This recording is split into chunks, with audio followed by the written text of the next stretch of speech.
Have you ever given what you thought was a crystal clear direction to your team and it just lands with a thug? Like one person gets it, another one gets confused, and then the third one just gets offended? Yeah, so I certainly have done that. And it's just a moment when you realize your leadership style doesn't vibe with everyone. It's like you are more directive or more action driven, but actually not everyone can relate to that and finds it really hard. And this is kind of like really hard in today's world, right? Because we need to be so versatile in our different styles. And that is basically the challenge that we have. Exactly. And that's what we're diving into in today's episode of The Leadership Effect, versatile leadership. It's kind of this superpower of knowing how much to adapt your style to the person and to the situation to get the best out of them. Yeah, Camilla. And you know what? It is a superpower, but a lot of business leaders or leaders in general are not naturally good at it. And that is something that the Harvard Business Review had in their latest research. The good thing, however, is it's a skill you can learn. It's more about kind of like not being naturally good at it or being a different person. It's more about, have a toolkit or different tools in your toolkit that help you switch on and switch off different methods of leading. I love that toolkit analogy. I kind of think of it like a human Swiss Army knife. It's like you got more than one blade for every situation, right? Yeah, I mean, that was Swiss Army knife was invented. So you could peel your potatoes with a knife and open the bottle of beer with your bottle opener. And that is quite interesting. So I love that analogy. And if we compare that to kind of like the old leadership style, that we had like in the 60s or whenever, not that I was born then because obviously I'm much too young for that. But it's about kind of like having several tools. Now, in the old times, there was only kind of like one thing that we needed, a big hammer. What the boss said was what counted. And that is very different. And I think it might be quite useful around to understand the history of leaders or of leading different people in a little bit of a history lesson about leadership styles. What do you think? Yeah, sure. Well, let's do a history minute. So, I mean, in the industrial ages, right? Factories prized standardization, obedience. The leader's word was kind of the law. You do as I say. And the employee's job was really just to execute, right? Think like clipboards, quotas, even like, time clocks to stamp in and out. God, yeah. I only worked in one company, actually, where I had to actually stamp in and out, and I hated it. But it always reminds me of, have you ever watched 1964, George Orwell? Yes. Or read the book? I mean, like, for me, in school, it was like, what the hell is happening here? Don't like it at all. It's kind of like this top-down surveillance. Yeah.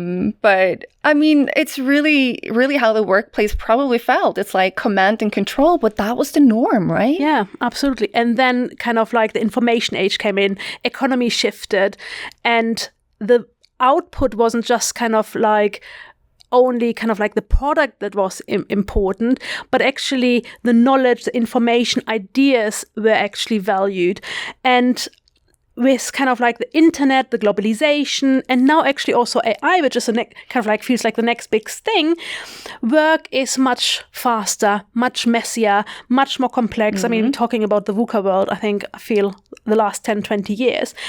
But it also makes the work more interdependent. And today, leaders are not kind of like the fortress anymore. They are more like hubs. So they're connecting people, they're connecting information, they're connecting different direction, and they setting basically a different direction and removing blockers where they need to. And it's not about making the final call just based on their ideas and their knowledge, but it's about also getting different ideas and then based on those different ideas, making the last call. Exactly. And I mean, it's why versatility matters, right? The job is no longer kind of, I tell you something and you do it. You need to frame it. You need to focus. You need to flex. You need to frame the goal. Like, what's the vision? What do we need to do? Focus the team on actually doing it. Yeah. Like getting them to follow you. Absolutely. And then flexing your style so that people can do their best. Yeah, and you get better outcome, right?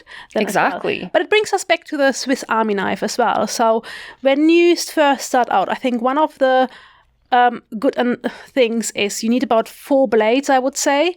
One is kind of like the directive blade. One is clear one, coaching, my favorite one. Then there's a consensus building, so almost kind of like getting different ideas in.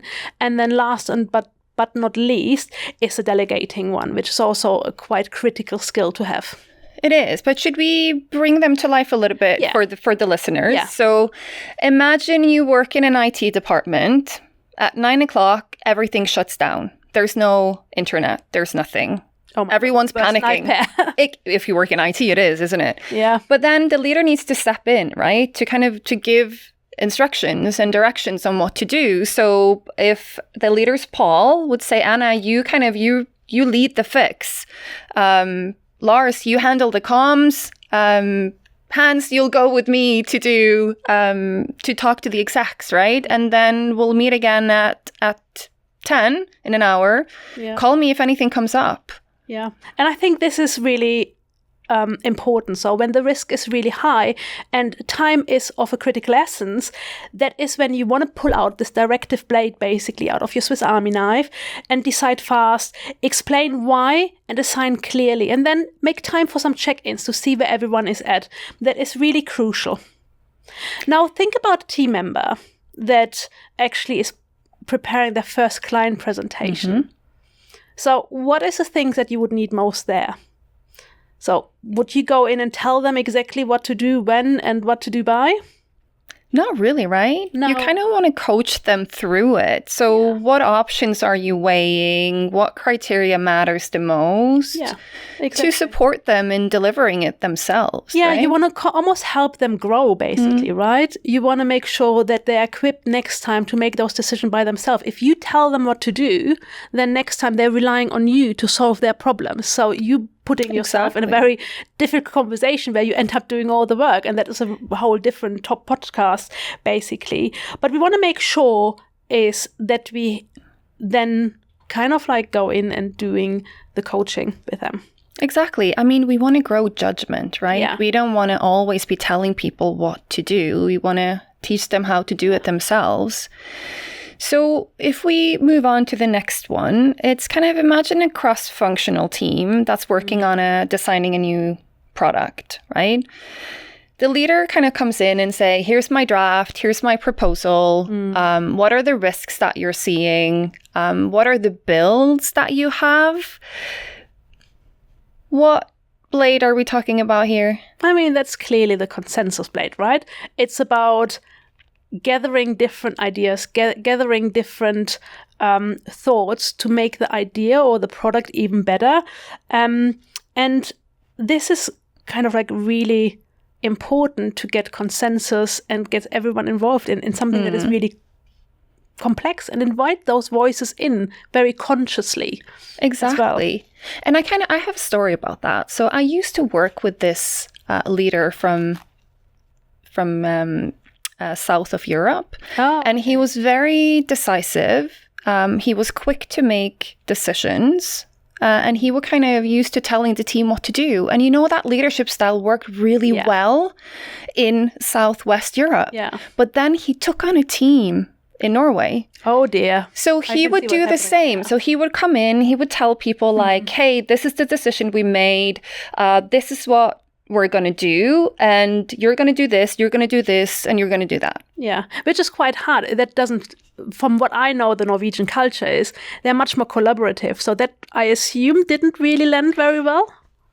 It didn't. So, I mean, there was like politeness in the meetings. Everyone listened and everyone nodded, but he didn't move the dial on anything, right? Yeah. So he would call me because he knew that I was Norwegian and ask like, Camilla, what's happening? Like, why is this not working? Like, this is what I've always done. And the team runs with it. It's like, they don't even respect me as their boss because they wanted to be involved, right? So kind of small tweaks in his approach that worked really well. Yeah. Oh, wow. It's quite powerful then when that realization comes. And this is not about just different styles. This is about different cultures. It is. So think about when you're leading a team, think about what cultures, what experience are in the room as well that may need, where you need to adapt your leadership style, basically. The other one, and that is the final one, is about kind of like delegating. So imagine you've got a really senior, seasoned employee there who's done a lot of reports in the past and is due to do another one. You don't want to tell them how to do his job, right? So this is more about delegating the task to them. Tell them, you know what, you've got this, you're good at this, this is why I hired you. If you, however, need any roadblocks kind of like taken from it, then call me, right? This is how you create trust, this is how you create engagement and empower someone else to do it. Yeah, I mean, eventually that's where you want to get with your team members, right? But it's kind of when skill and motivation are high, hand over ownership and step back, even when it's difficult, right? Yeah, exactly. And eventually, as you said, like the best team is where you can basically step back and let them do the work, because then you can do what you're really hired to do, is about setting the strategic direction, coming up with new ideas. That is what you want to do if you have a really high functioning team. Yeah. And I mean, leaders don't do the work. They build teams that get the work done. And I think that's really important to think about, especially when you're new in role, right? Yeah. Because you're used to being the expert. But I want to address something. So we might have leaders in the audience who's thinking like, oh, you talk about like this Swiss Army knife, but I'm more like a hammer. Oh, so what do we tell these leaders? Well, I always do a three-way scan or three-level scan. So it's really, I'm looking into what am I dealing with here. First of all, what is the risk involved? Is there clarity? What are the capabilities involved? And it takes me literally 30 seconds or 60 seconds to do. So when obviously the risk is very high and time is of essence, then I'm going straight to the directive style. If the goal is still fussy and I don't really know, or the team doesn't really know kind of like where they're going, what they need to do, then it's all about giving direction, but with a coaching approach. So you're creating that clarity through coaching. What if you have a lot of stakeholders and it's quite complex? So when you have a lot of stakeholders, you want to give their input. You can't just tell them what to do, and especially if you don't have the authority over them in terms of you lead them.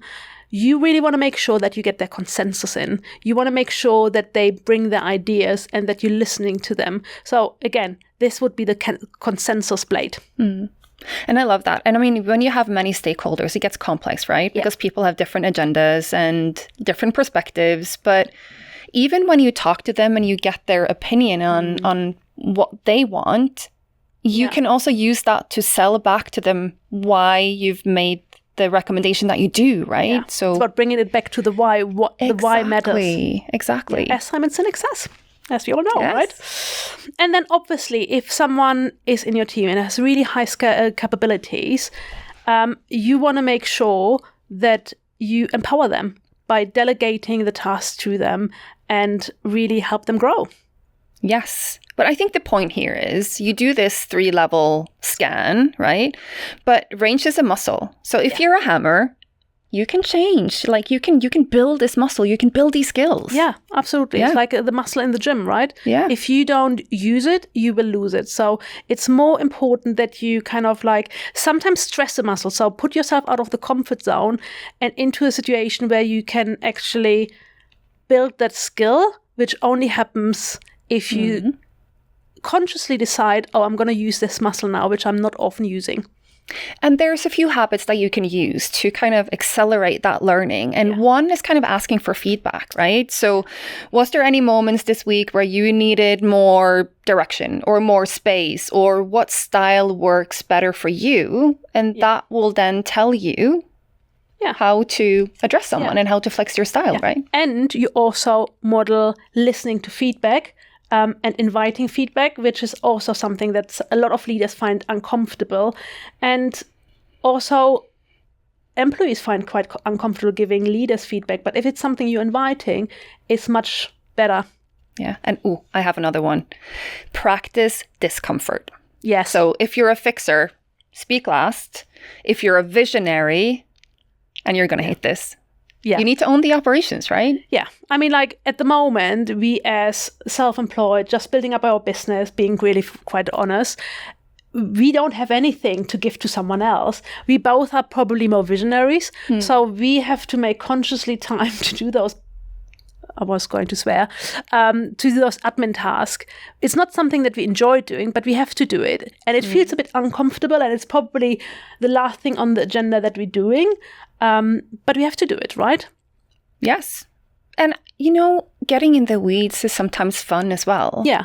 It's just, it is what it is. Yeah. Yeah. Again, you need to flex, right? Yeah. And then the last one. Stay curious, not furious. Exactly. Yes, you got it. So when someone says, I don't get it, then try to figure out what they're not getting, and then try to explain it in a different way, not similar to the 2 other times you might have explained it. And it's really interesting because when I'm in the gym, so the Romanian deadlift is one of the exercises a lot of my clients don't get.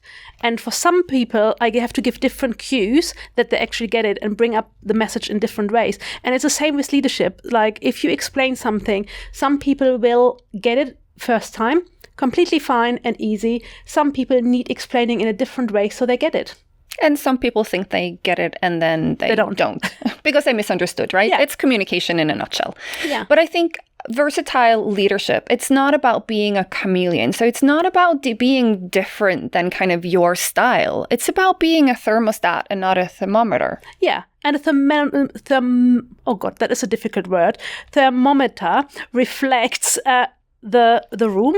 A thermostat is actually that sets it, right? So you read the risk, you look at the clarity and the capabilities in the room, and then you make a decision of what you use to be more effective.